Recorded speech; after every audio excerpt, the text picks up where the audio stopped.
Hi, Phil Aston here from Now Spinning Magazine with another one of these imaginary compilation album videos. I think this is the third one I've done. I did Deep Purple first, then Black Sabbath, and then I thought, who shall I do next? I could do Within Temptation, Scorpions, Judas Priest, Miles Davis, Bloodwind Pig. Anyone, couldn't I really? But I've decided on Mott The Hoople.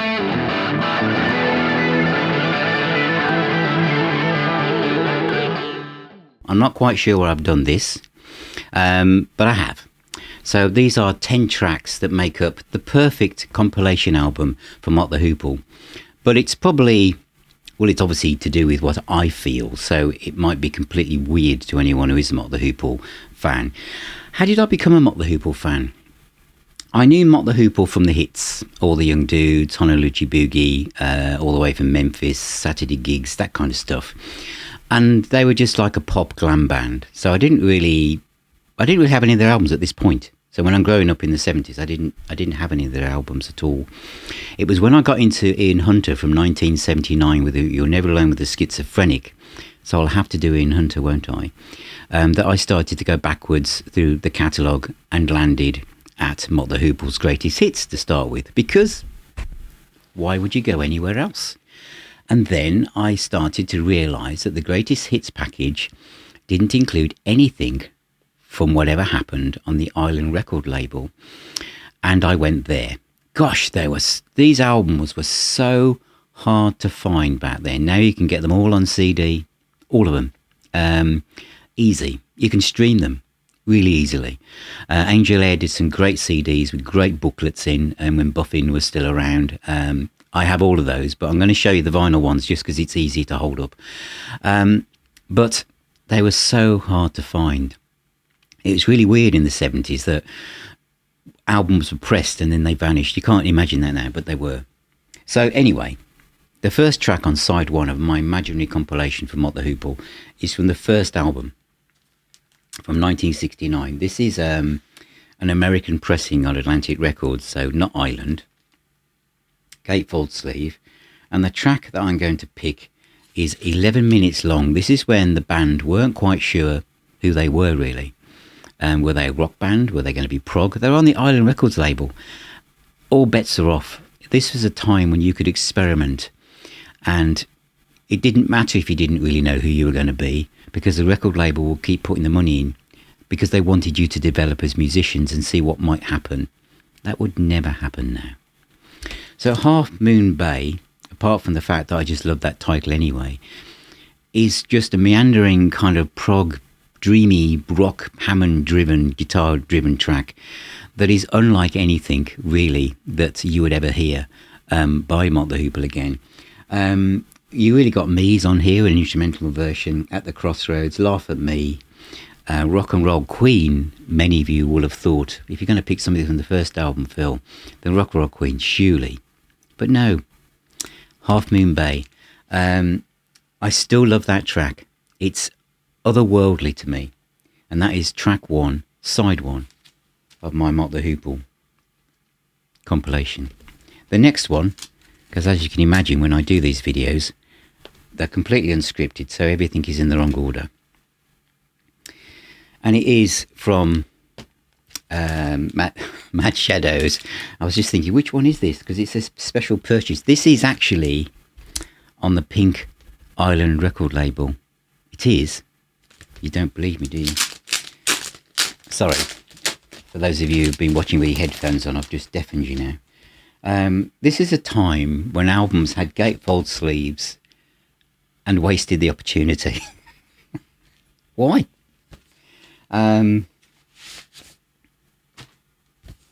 it is, look.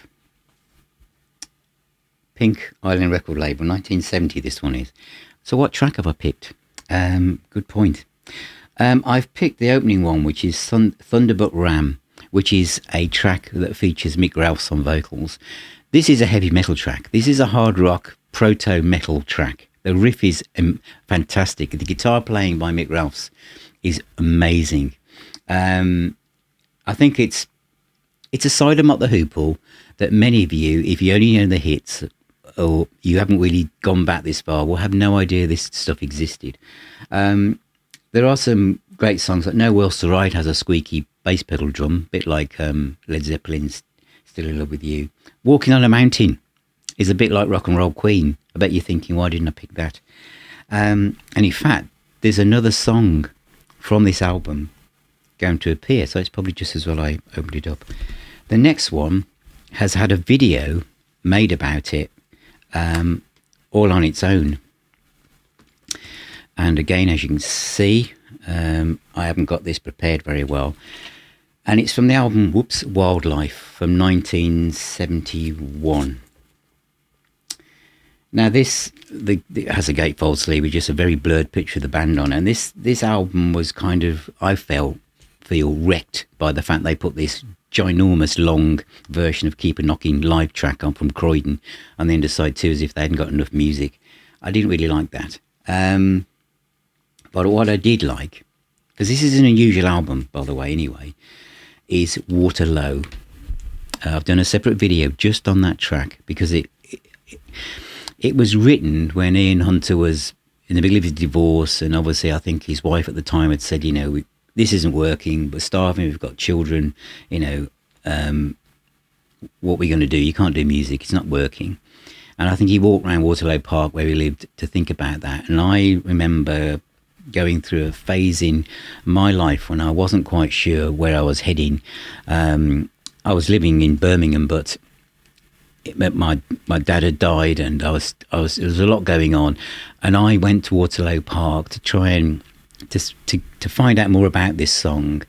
And I remember walking around Waterloo Park with this on my Walkman, over and over again listening to it, and it's really melancholy. And as he talks about the evergreens in the park, you can actually, and they are there, I just connected to it, and because of that, this album has always remained very special to me. Well, that track in particular.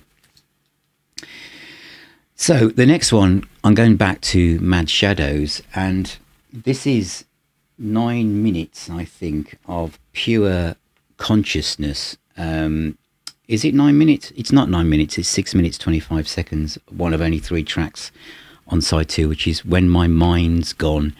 It's just Ian Hunter and the piano just ranting whatever comes into his mind, and it sounds so desperate, so on the edge, that I think it's an uncanny track. And for those of you into Ian Hunter or want to hear somebody just channeling whatever words come into their head, Ian Hunter's kind of Dylan-esque mannerisms are there to the fore as well. He hasn't got that kind of Mockney accent quite so much there, but I think When My Mind's Gone is an amazing song, and that is track 4 on side 1 of my imaginary Mott The Hoople album. Last track on side 1 is from Brain Capers. This is on the Island record label as well, and the track here has to be 8.5 minutes long, and it is The Journey.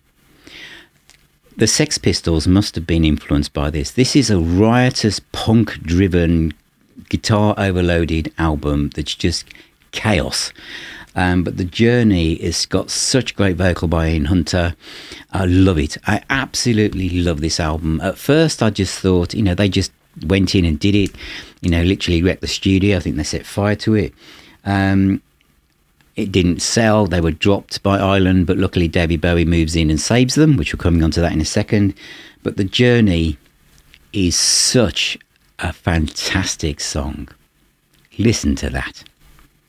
The Journey from Brain Capers. I'm flipping over now to side 2, and I'm going to open with an obvious song because it represents Mott The Hoople more than anything, and to not include this just wouldn't work. It is All the Young Dudes. I've done a review of the Super Deluxe edition on Madfish of this album, and that's the version, if you can afford it, to go get. All the Young Dudes, the rap at the end, you with the glasses, you at the back there. It's just fantastic. The guitar lines, it was unique. It still is. Every time I hear All the Young Dudes by Mott The Hoople, I'm transported back, but I'm transported forward. I think it's a timeless song. I like the idea of being a dude. I like the idea of this kind of gang-esque feeling of the way the lyrics are written, about being an outsider, but being an insider because of other people who are like you. I think it's got to be included, hasn't it? All the Young Dudes from All the Young Dudes, 1972. Right, where am I? Oh yes, next. Just noticed though, I'd thought this out. I thought really well, and I actually haven't. So I'm going to transpose one of the tracks, and you won't know which one it is, because this is the thing about doing these in the moment. Really, you won't know what it is, will you? Anyway, the next one has got to be from Mott, which is the masterpiece. This album is the masterpiece of the Mott The Hoople output. All the way from Memphis, WizKid, Hymn for the Dudes, Honolulu Boogie, Violence, great rocking song, Driving Sister. That's a great rock song. I'm surprised Driving Sister wasn't covered by many other rock bands later on. Ballad of Mott The Hoople, I'm a Cadillac, El Camino Dolo Rosso, 9 minutes 40 seconds of excellence with Mick Ralphs again, and I Wish I Was Your Mother. So what have I picked from this? I've picked Driving Sister, because I just think it's a great song. It's just a rock and roll song, but it really sums it up. I could have picked so many, but I've picked Driving Sister to show a more kind of Bad Company-ish kind of classic rock, hard rock side of the band. So Driving Sister. Now, this is where it goes weird, because I'm going to transpose a track, which means I'm going to miss one off The Hoople. The classic, look at that, I've still got the gold sticker on. This is a mint copy from 1974.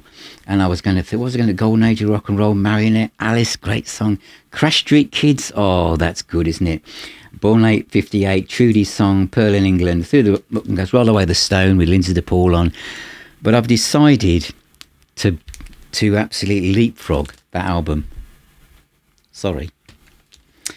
And I'm actually going back to an album that came out after they were long gone, which is 2 Miles from Heaven. And actually, this is a song that's actually, I think it's Sea Diver, isn't it, from All the Young Dudes. I'm sure it is. Yes, Sea Diver, which is okay, but this demo version of that song, which is called Ride on the Sun, is achingly beautiful. I just done some living, and it's about someone who just feels like they've gone out there and things aren't quite going as you would hope, but he's got hope, whoever this person is in the story, and it works. And Ride on the Sun should have been that track on All the Young Dudes. Maybe they should have worked it for one of the other albums, but I love the ballads that Ian Hunter does. There's something about the way he tells a story that draws me in and makes me pause and listen, and makes me think about what I'm doing, how am I at the moment, checking in on myself. There's something about Ian Hunter's lyrics, songwriting, and this one, Ride on the Sun from 2 Miles from Heaven, which is also on the box set that came out a few years ago, is just amazing. And then I wanted something that brought in Ian Hunter's Mockney characteristics, so I've gone with a live one from 1974, and the track, which was a B-side of a single, it's called Rose.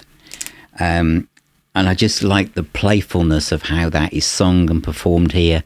The playfulness of, like, we're rock and roll stars, here we are at Broadway, in front of this audience.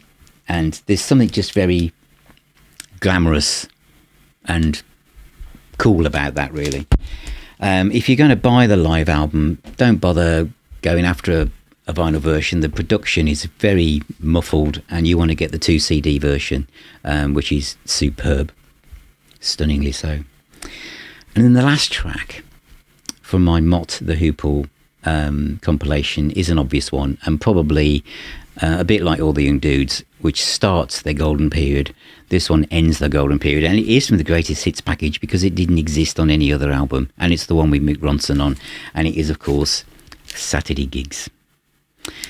Ian Hunter's London accent is in full force. There's something very, I kind of know, theatrical about the backing vocals. I just loved that kind of. It's probably Thunder Thighs, isn't it? I can't see my glasses on. Probably is. Is it? No. But it's just It's just great track. Saturday Gigs is a great way, and it sums up. Imagine the rest of the band apparently were thinking, interesting. They had no idea that Ian and Mick were going to head off and do the first Ian Hunter solo album at the time. But of course it gave the rest of the band a chance to regroup and just simply be called Mott, and they made 2 fantastic albums as well. But that's a separate story. So that's my top. Is it a top 10? Yeah, well, it's 10 tracks from an imaginary compilation for Mott The Hoople. What would you have put on? What would you have left off? And if you're not really that much of a Mott The Hoople fan, because I know when I do videos like this, it's niche and it's narrow, go off and stream some of the tracks that I've mentioned and come back and let me know what you think, especially some of the early stuff, because it is like nothing else really. It really isn't. Anyway, thank you for being here. Thank you for watching. Thank you for all of your support. Thank you for buying the merch, the t-shirts, the mugs, and everything else that we've started to put in the merch shop. It really, really is incredibly helpful in keeping everything going. And of course, please subscribe, like, share. All of that helps as well. Check out the website at nowspinning.co.uk. Become a Patron or YouTube member, and you'll get access to the Facebook group, which is private, and the WhatsApp groups, which are also private, and our own private Zoom call down our own virtual pub called the Now Spinning Arms. So remember, music is the healer and the doctor. Keep spinning those discs, and I'll see you all very, very soon.